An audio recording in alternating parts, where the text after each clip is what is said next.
You know the hate is real when ESPN's Paul Finebaum dismisses Deon Sanders and his University of Colorado's Buffalo football team. Finebaum said that they are mediocre at best and that no one cares about the Colorado Buffaloes football team.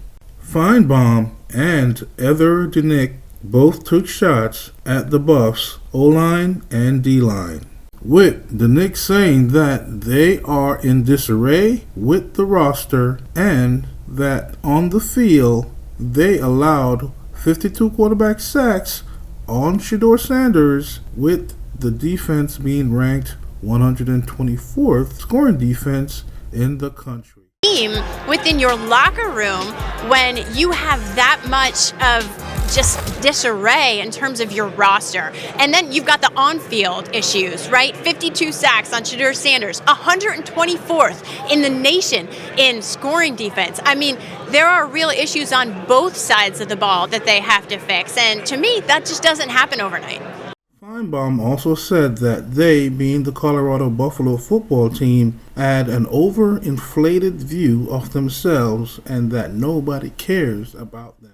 Let me piggyback on that for a second. Anyone asking whether Deon Sanders and Colorado are close to the playoffs simply doesn't understand the reality of the road. They're not going to the playoffs this year, and I'm not sure Deon Sanders is ever going to get them to the playoffs because I don't think he has the patience to stay at Colorado long enough. There's so many misconceptions out there. Deon Sanders is the best salesman I've ever seen. I personally love the guy and for what he stands for. But the program looking out has a ridiculously inflated view of itself. I heard Shedear Sanders, who's a fabulous quarterback, say last week, "We are everyone's Super Bowl." Shedear, you are not. You are an easy win nowadays. You got off to a phenomenal start last year, beating a couple of mediocre teams that had big names.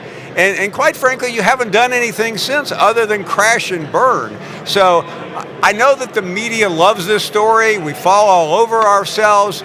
But Colorado isn't important in college football. Deon Sanders is. He's a standalone person. He's one of the most charismatic people we've ever seen. But Colorado is nothing. They don't matter.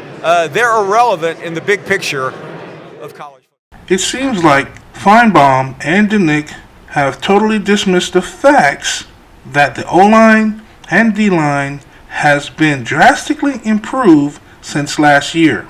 Coach Prime and his coaching staff has brought in players like Khalil Benson, 6'6", 305 pounds. Justin Mayers, 6'4", 320 pounds. Freshman Jordan Seaton, 6'5", 285 pounds. All for the offensive line. The D-line has also been improved drastically with the addition of Quincy Wiggins, 6'5", 265 pounds. Chidozie Nwankwo, 5'11", 290 pounds. Big Anquin Barnes, 6'5", 315 pounds, and B.J. Green, 6'1", 270 pounds, the second coming of John Randall, who is an NFL Hall of Fame D lineman. Why the hate? Yes, why the hate? I believe Paul Finebaum is a hater. Pontiffs like him, all they do is stir up controversy, say hurtful things just to get attention to them and their network. I believe that the Buffs will win at least 8 games this year. I believe they will have a great season and make the playoffs. Go Buffs and forget about the haters.